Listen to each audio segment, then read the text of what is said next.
사랑하는 자들아, 우리가 일반으로 받은 구원에 관하여 내가 너희에게 편지하려는 생각이 간절하던 차에 성도에게 단번에 주신 믿음의 도를 위하여 힘써 싸우라는 편지로 너희를 권하여야 할 필요를 느꼈노니, 이는 가만히 들어온 사람 몇이 있음이라.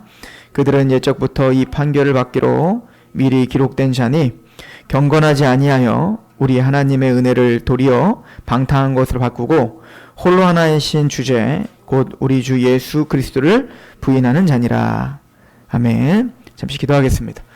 하나님, 너무나 감사합니다. 이 시간 하나님의 은총이 있길 소망합니다.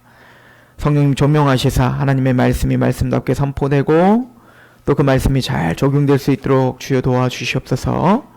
이 시간 하나님께 위탁하며 예수 그리스도의 이름으로 감사하며 기도합니다. 아멘. 어제는 감리교가 주최하는 한 포럼에 참여하게 됐습니다. 아마 한국교회를 대표하는 8개 교단 2대 위원장 및 2대 위들을 초청해서 포럼을 하는 거였는데요. 그 제목은 그 감리교 목사님 중에 우리가 이제 그 이단을 상담을 하건 또 한국에 나타난 이단들의 계보들을 우리가 쭉 열거를 할 때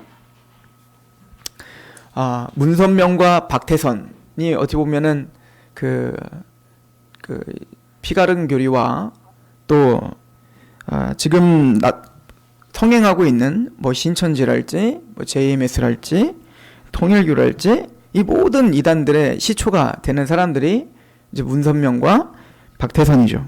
근데 사실은 또 문선명과 박태선은 그들이 스스로 개발한 게 아니라 그 윗세대인 김백문이라고 하는 사람한테 사실 전수받은 거예요.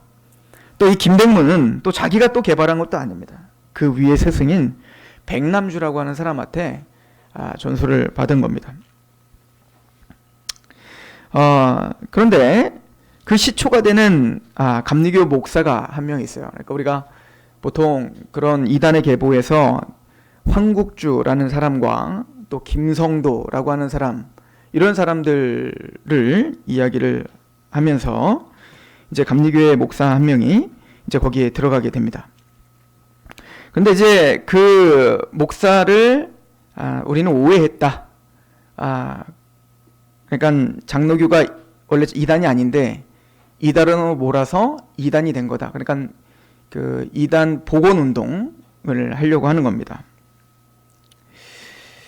제가 거기를 들어가서 보면서 근데 좀 이해가 안 가는 게, 근데 그 사람이 그 김성도라는 사람의 단체에, 그 단체 세주파라고 하는 단체예요. 왜 세주파냐면 세주님을 모신다 해서 세주파거든요. 말부터가 이상하잖아요. 근데 그 김성도라는 사람이 1923년도에 계시를 받습니다. 이것부터가 우선 성경적이지 않죠. 계시를 받는데 어떤 계시냐면 선악과를 아담이 따먹은 그것은 열매를 따먹은 게 아니라 그 하와가 사탄과 그 루시퍼죠. 루시엘과 성관계를 맺은 타락이다 이거예요. 그때 피가 완전히 더러운 피가 됐고, 그래서 이 피가 완전히 새로운 피로 이제 갈아져 있는 게 피가른 교리예요. 이게 문선명과 박태선이 이제 발전시킨 그 교리인데, 그래서 원래 예수님은 이 땅에 죽으러 오신 게 아니라 원래는 이제 승리하셨어야 되는데 실패하신 거죠. 죽으신 거예요. 그래서 재림주가 그걸 완성하러 오셔야 되고, 근데 그 재림주는 구름을 타고 오는 게 아니라, 다 비유인데 구름을 타고 오는 게 아니라 여자에게서 나야 된다, 이렇게 가르치는 거였어요. 완전 적그리스도 아니겠어요? 그런데 그 계시를 받은 게 1923년도라는 거예요. 근데 그 감리교 목사는 그 세주파에 언제 합류를 했냐면 1933년도입니다. 그러니까 이미 그런 계시를 하고 그런 가르침이 충분히 있는 상태에서 10년이 지났는데 거길 들어간 거예요. 감신대 교수님과 협성대 교수님이 나와서 이 목사님은 전혀 이단적인 사설이 없습니다.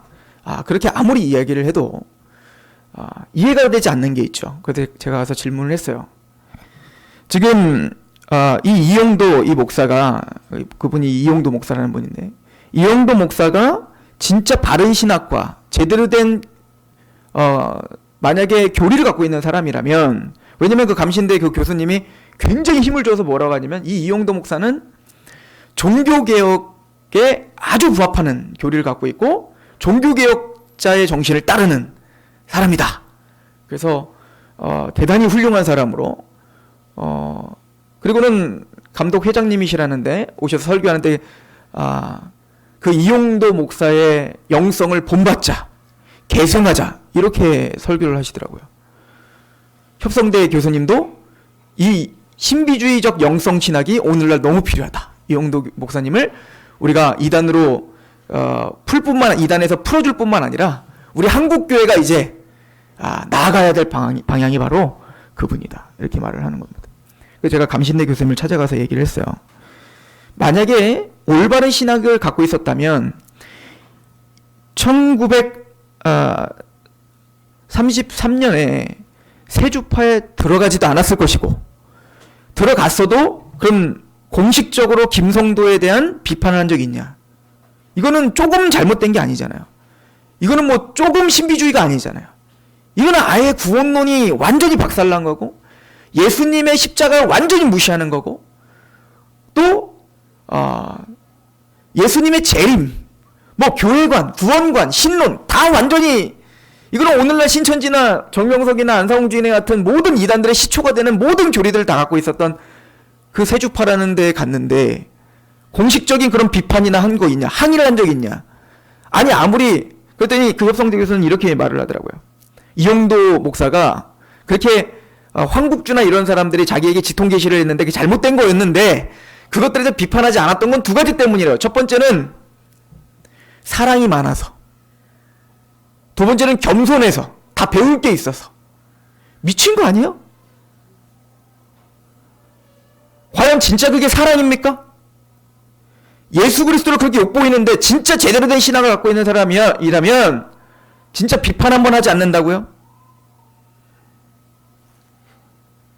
저는 그 자리에 있으면서 좀 화가 나서 이제 그 교수님이랑 같이 이야기도 하고 묻기도 했는데, 유다서는 사실은 유다가 편지를 쓰면서 사랑하는 자들아, 우리가 일반으로 받은 구원에 관하여 내가 너에게 편지하려는 생각이 간절했다. 거예요. 일반으로 받았다. 이게 뭐냐면 공통대로 받았다. 그러니까 이거는 어떤 특별한 사람만 받는 게 아니라, 이거는 예수를 믿고 제대로 구원받은 사람이면 이거 외에는 길이 없는 거예요. 이게 보편적인 구원인 거죠. 그러니까 이거는 일반적으로 공통되게 우리가 한 성령, 한 믿음, 한 주님, 한 믿음으로 우리가 구원함을 받았다. 그러니까 다른 구원은 없다는 거예요. 다른 구원과는 있을 수가 없다는 거죠. 그러니까 우리가 구원받을 수 있는 유일한 길, 즉 이 복음은 하나예요.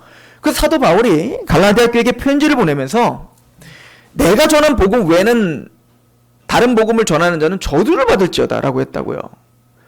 그러면은 사도 바울은 사랑이 없어서 겸손하지 못해갖고 그렇게 막말을 했나요? 예수님은 바리새인들 보고 독사의 자식들을 했다고요. 그럼 예수님은 사랑이 없어서 겸손하지 못해서 독사의 자식들이랑 막말을 했나요? 하나님에 대한 열심이 있었던 거 아닙니까? 진짜 사랑이 뭔지 알았던 거 아니겠습니까? 예수님의 그 십자가를 욕보이는 것이 참지 못해, 또 하나님의 영광을 땅에 떨어뜨리는 것을 참지 못해 예수님은 성전을 뒤집어 엎었던 거 아닙니까?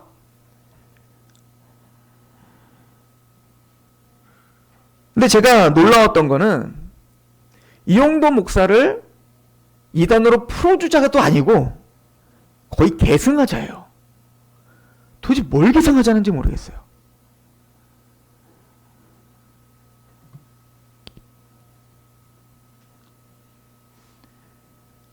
유다서는 사실은 은혜로운 편지를 쓰기를 원했습니다.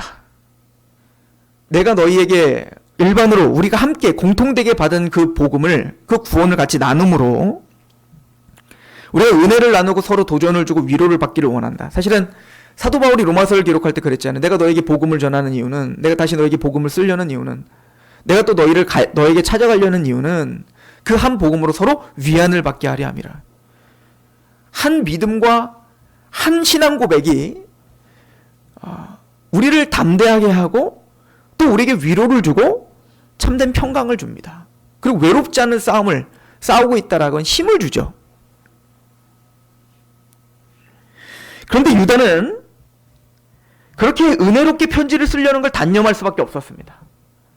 흥분할 수밖에 없었습니다. 화가 났습니다. 그냥 은혜롭게 한가하게 우리 서로 사랑 나누자 이럴 수 있는 시간이 없다는 걸 알았습니다. 왜냐하면 내가 일반으로 받은 구원에 관해 내가 너희에게 편지하려는 생각이 간절하던 차에 성도에게 단번에 주신 믿음의 도를 위하여 힘써 싸우라는 편지로 너희를 권하여야 할 필요를 느꼈다. 아니다. 지금은 싸워야 될 때다. 지금은 너희가 단번에 주신 그 믿음의 도를 위하여 너희는 싸워야 될 때다. 이렇게 한가하게 있을 때가 아니다. 이렇게 넉넉히 있을 때가 아니다. 지금 교회가 너무 혼란스럽다. 지금 무엇이 진리인지, 무엇이 하나님의 복음인지, 우리가 무엇을 추구해야 되는지. 지금 종교개혁 500주년인데 모두가 종교개혁, 마틴 루터를 이야기해요. 근데 진짜 종교개혁 정신을 이해하고 있냔 말이에요.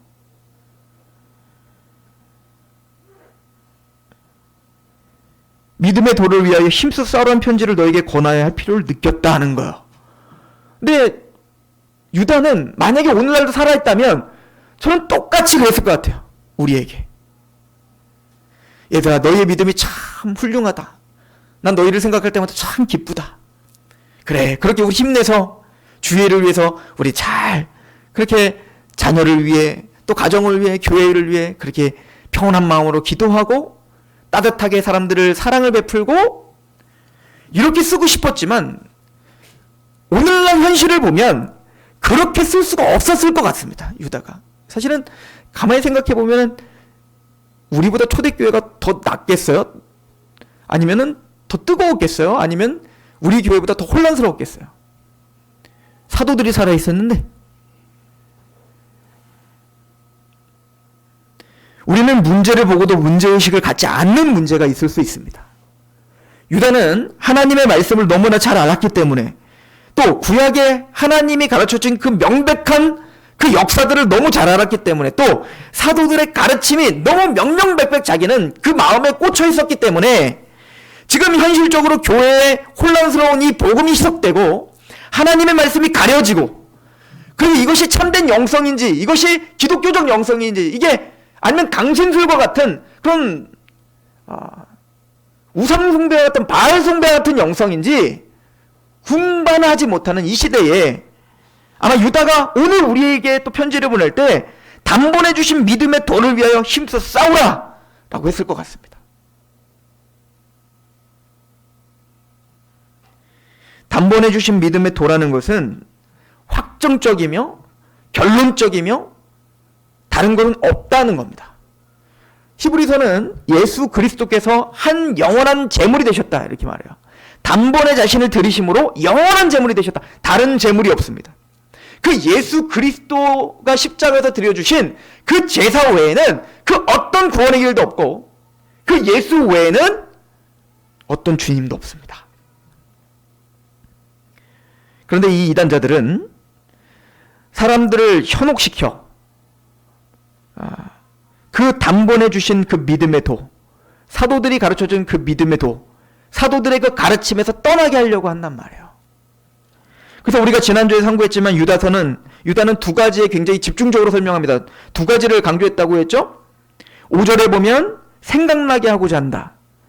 뭘 생각나게 하죠? 5절부터 구약 이야기를 합니다. 구약에 기록된 그 모든 역사들을 생각나야 돼요. 그러니까 어디에 집착하라는 겁니까? 힘써 싸워야 돼요. 그럼 뭘 갖고 싸울 겁니까? 구약의 이야기를 갖고 싸워야죠. 하나님이 구약에 하나님이 어떻게 이야기하셨는지 어떻게 역사하셨는지 말씀을 갖고 싸워야죠. 또 하나는 이 유다서에 17절에 보면 기억하게 하려 함이라 이렇게 말을 하고 있죠. 뭘 기억하는 겁니까? 17절을 보면 사랑하는 자들아 너희는 우리 주 예수 그리스도의 사도들이 미리 한 말을 기억하라. 신약입니다. 사도들의 말씀에 집착하여 싸우라는 거예요. 하나님의 그 사도의 그 말씀을 갖고 이것이 진짜 참된 영성인가? 이게 거짓된 영성인가? 이게 하나님께로부터 온 영인가? 아니면 이것은 거짓된 영으로부터 온 영인가를 분별하라는 거예요. 이건 요한일서도 이야기하죠. 이미 적그리스도가 이 땅에 왔다 이겁니다. 그러므로 너희는 영을 다 믿지 말고 영을 분별해라. 이 요한일서 2장에 있는 얘기 아니에요?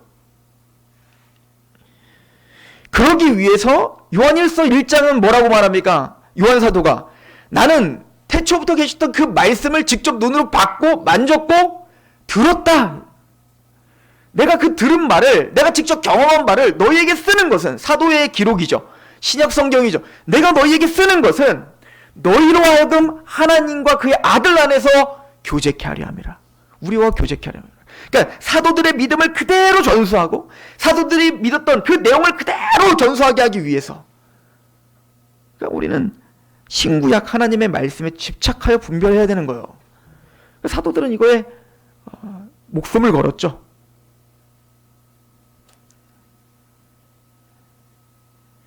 단번에 주신 믿음의 도는 변화될 수 없고 또 거기에 가감될 수 없다를 확증적으로 보여주는 겁니다.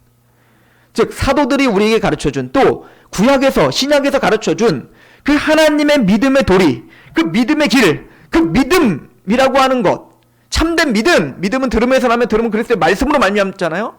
즉 제대로 된 하나님의 말씀의 반석에 깔린 그 믿음, 구약의 선지자들과 신약의 사도들이 가르쳐준 그 단번에 주신 그 믿음, 거기에 덧붙이지 말라는 겁니다. 거기에 다른 계시를 쫓지 말라는 겁니다. 근데 이 용도는 수차례 맨날 다른 계시를 쫓아다녔던 사람인데, 감신대 교수님한테 어떤 그런 얘기를 하더라고요. 어디 가서 얘기는 하지 말래요. 근데 제가 여러분들한테만 얘기하는 거예요. 이용도 목사가 아주 신비적인 걸 너무 찾아서 그렇게 찾아 헤매 다녔대요. 뭘 느끼고 뭘까 하려고. 그러니까 김성도 이런 사람한테도 찾아가는 겁니다. 황국주 이런 말도 안 되는 사람한테 가서 예언을 받으니까 하나님 말씀이라고 안 들었다는 거예요. 안 들었다는 거예요. 근데 계속 얘기하니까 황국주가 하나님은 아닌데 황국주가 말한 게 하나님의 말씀으로 그 앞에서 무릎을 꿇고 주님이라고 했다는 거 아니에요? 어찌 그런 영성을 우리가 계승한단 말이에요. 한국교회가 정말 그런 영성을 계승해야 된단 말입니까? 그리고 더 재밌는 건 한국교회 역사 속에 정말 본받아야 될 사람들이 그렇게 없습니까? 아니 그 사람이 도대체 누구길래 장로교 22회 총회에서 이단 정죄 받은 그 사람을 굳이 이단에서 풀어줘. 그때 감리교도 그 사람을 징계했는데 80년이 넘어서 지금에서야, 아니 그때 상황보다 지금 우리가 어떻게 그 사람을 다 하냐고. 내가 물어봤어요. 자료가 없대요. 아니 그 일제시대 때 그때도 자료와 풍부했을 그때 또 얼마나 피해를 많이 봤으면 사람들이. 그리고 그 이용도를 따랐던 많은 집단들이 다 거기 세주파에 가서 나중에는 김성도를 따르고 김백문을 따르고 나중에는 문선명과 박태선을 따랐던 그 집단과 연관된 거 아니에요. 그런데 어떻게 그런 사람을 복권시켜갖고 다시 무슨 우리가 그 형성을 따르자고 하냔 말이에요. 그렇게 따를 사람이 없습니까? 그렇게 본받을 사람이 없는 게 기독교 역사 속에, 100년 역사 속에. 차라리 그 사람 묻어두고 더 좋은 사람, 더 훌륭한 사람이 있을 거 아니에요. 그 사람을 더 발굴하고 그 사람의 영성을 좀 가르치면 안 되는 겁니까? 도대체가 이해가 안 가는 겁니다. 왜 이러지? 차라리 마틴 루터를 그냥 공부하면 안 되나? 차라리 청교도를 공부하면 안 되나? 우리나라 사람이어야 되나? 그럼 정말 감리교 100년 역사 속에 이 정도보다 더 못한, 더 잘난 감리교의 그런 역사적인 사람이 없는가? 참 많은 생각을 하게 됐습니다. 제가 더 속상한 거는 제가 감리교를 사랑하기 때문에 그래요. 왜냐면 저는 감리교 출신이고 감리교 신학을 하는 사람으로서 너무너무 화가 났었습니다.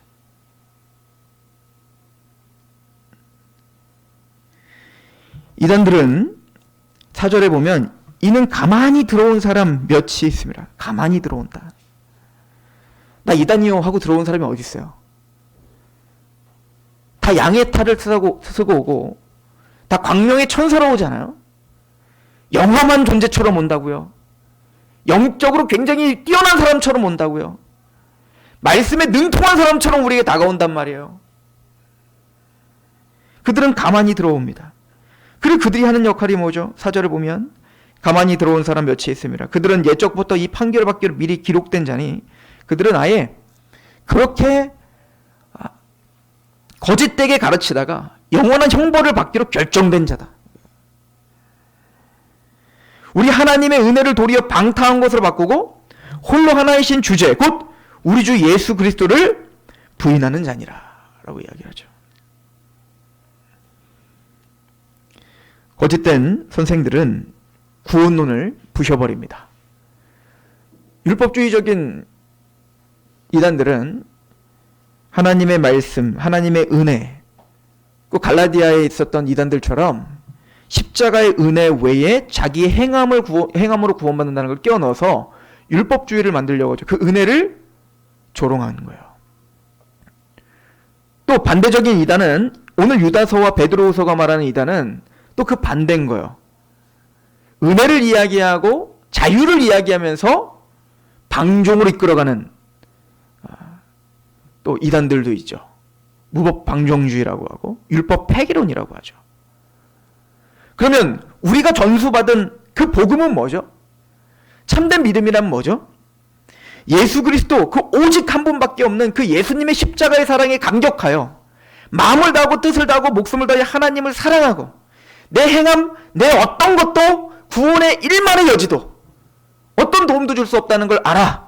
오직 예수님만이 우리의 구원의 길임을 알고 거기에 감격하여 예배하고 그래서 마음을 다하고 뜻을 다하고 목숨을 다하여 하나님을 사랑하기 때문에 우리는 그 하나님의 말씀을 존중하고 그 율례를 행하려고 하는 자들. 그래서 성령님이 우리 안에서 성령이 충만하면 충만할수록 로마서 5장에 그 성령님이 하나님의 사랑을 마음에 부어주신다는 거예요. 그러니까 우리가 성령의 사랑이라면 입만 열면 예수 그리스도의 십자가의 사랑밖에 말할 게 없는 거죠. 우리 안에 자랑은 예수인 거예요. 우리 안에 자랑은 예수님이 나를 구원했다는 그 감격인 겁니다. 그 사도 바울이 말했던 건 그 사랑이 나를 강권하는도다. 이제 내가 사는 것, 육체 가운데 사는 것은 나를 위해서 하는 게 아니라 나를 위하여 자기 목숨을 버리신 예수 그리스도를 위해 산다. 그래서 그 성령이 우리를 사랑으로 인도하여 그 하나님의 율례를 사랑하게 해요. 그래서 뒤를 돌아봤더니 우리는 하나님의 말씀을 지키며 살고 있더라는 거죠. 이걸 로마서 8장은 뭐라고 말해요? 하나님의 영으로 인도받은 자는 율법의 요구를 이루어지게 하느니라 말하지 않습니까? 어디 율법 폐기론을 말할 수 있겠습니까? 거기에 로마서 6장에 그래서 말하지 않습니까? 하나님의 전적인 은혜를 이야기하고 하나님의 전적인 믿음을 이야기한 다음에 그러므로 은혜를 더하게 하기 위해 너희가 죄 가운데 거하겠느냐? 그럴 수 없느니라. 어찌 그럴 수 있느냐? 너희가 그 은혜를 한다면 그 십자가의 은혜를 한다면 과연 그 은혜 가운데 너희가 방종하며 살 수 있겠니? 니네 마음대로 살 수 있겠니? 그게 진짜 믿음이고 그게 진짜 구원이겠니? 사도 바울이 그렇게 얘기하죠. 그러나 거짓 가르침들은 그 복음을 율법을 강조하여 은혜를 희석시키던가 아니면 잘못된 은혜를 이야기하여 방종의 삶으로 인도하던가 다 거짓된 것이다 라고 이야기를 하죠. 또 하나는 예수 그리스도에 대한 잘못된 인식을 줍니다. 그래서 은혜를 도리어 방탕한 것으로 바꾸고 홀로 하나이신 주제, 왕이시라는 얘기죠. 천지를 창조하신 우리의 하나님이시라는 얘기죠. 우리의 유일하신 주권자라는 얘기죠. 누가? 예수가. 그죠? 예수 그리스도가 천지의 홀로 하나이신 주제다는 것을 부인하게 하는 자들. 예수님의 왕되심과 예수님의 주되심을 부인하게 한다고요. 예수님의 하나님 되심을 부인하게 하던가 또 예수님이 우리의 삶의 주관자고 주인이라는 것, 우리의 모든 것의 주인, 믿음조차도 그 예수님의 주인이라는 것을 부인하게 하는 자들. 그래서 말로는 예수를 말하고 있지만 결론은 내 행함을 자랑하고 있고 결론은 내 믿음을 자랑하고 있다면 그 사람은 지금 뭔가 잘못된 신앙을 갖고 있는 거죠. 나의 나됨은 그리스도의 은혜라. 참된 믿음, 홀로 주제이신 예수 그리스도를 생각할 때 더 낮아질 수밖에 없죠. 그 주님 앞에 내가 자랑할 게 없죠. 무익한 종입니다 라고 머리를 속일 수밖에 없죠. 이게 우리가 믿고 있는 단번에 주신 믿음의 도입니다.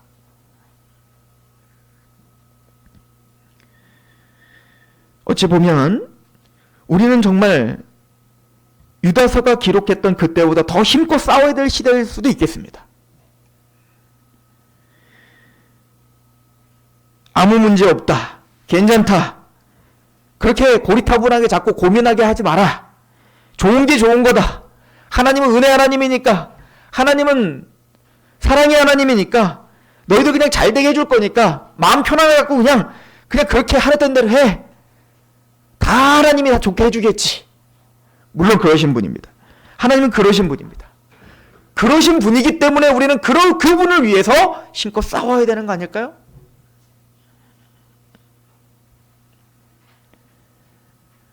우리는 예수 그리스도의 십자가의 복음과 이 말씀을 희석하는 그 일들을 바라보며 우리는 무감각하게 바라보면 안 됩니다. 같이 분노하고 같이 마음 아파하고 같이 슬퍼해야 되죠. 이게 말씀의 사람들의 특징이었습니다. 에스라가 수무락광장 부흥을 일으켰을 때 에스라는 하나님의 율법을 연구하고 준행하고 가르치기로 결심했습니다. 하나님의 율례를 집중했습니다. 하나님의 말씀을 바라보고 이스라엘 민족을 바라봤더니 하나님의 말씀에서 너무 멀리 떨어져 있는 걸 본 겁니다. 에스라가 뭐 했죠? 비판했나요? 아니요. 그게 자기 죄인 것처럼 가슴을 찢으며 통회하며 눈물을 흘리며 말씀 앞에 서서 그 죄가 내 죄인 것처럼 그렇게 울부짖었어요. 이게 싸우는 방법 아닐까요? 그랬더니 그 에스라가 말씀에 두려워 떨고 그 말씀 앞에 서서 그 말씀을 가르칠 때 에스라서는 그렇게 기록하고 있습니다. 말씀을 두려워하는 자들이 모여들더라는 거예요. 그리고 같이 울기 시작했습니다. 그리고 그 모습을 봤던 또 이스라엘 모든 백성들이 함께 울기 시작했습니다. 이게 부흥이죠.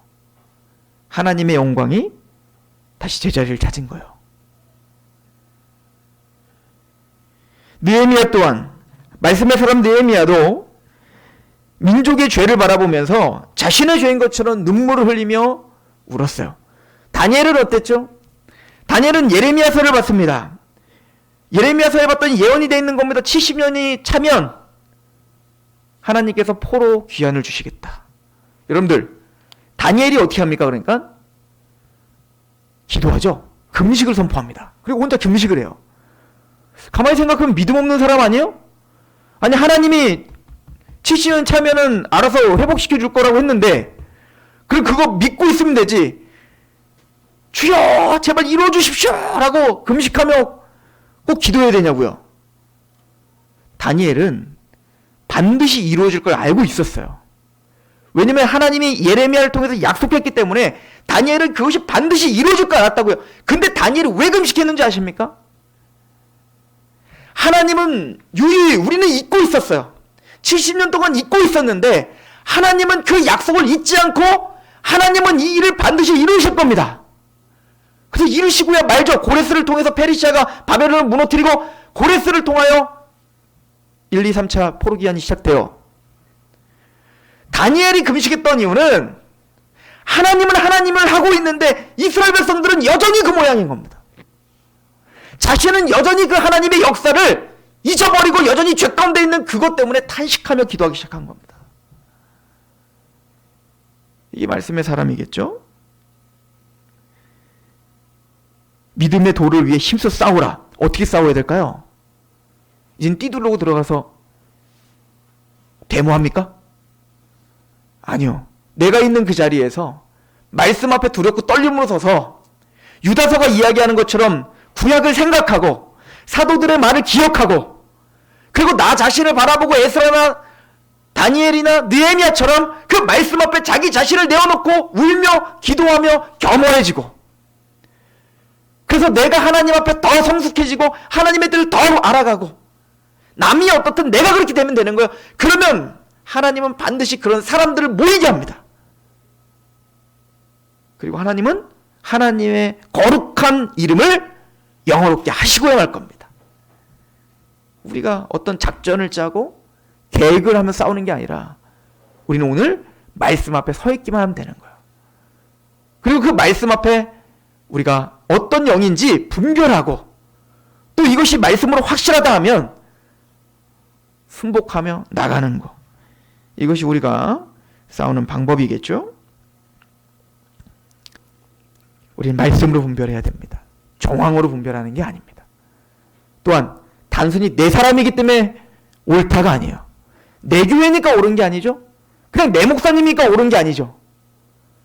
말씀이 옳아야 옳은 겁니다. 그 말씀이 구약의 말씀과 사도들의 가르침을 생각하고 기억하는 그 영성으로 우리가 더 힘써 싸우는 저런 되기를 축원합니다. 기도하겠습니다. 하나님 아버지 너무나 감사합니다.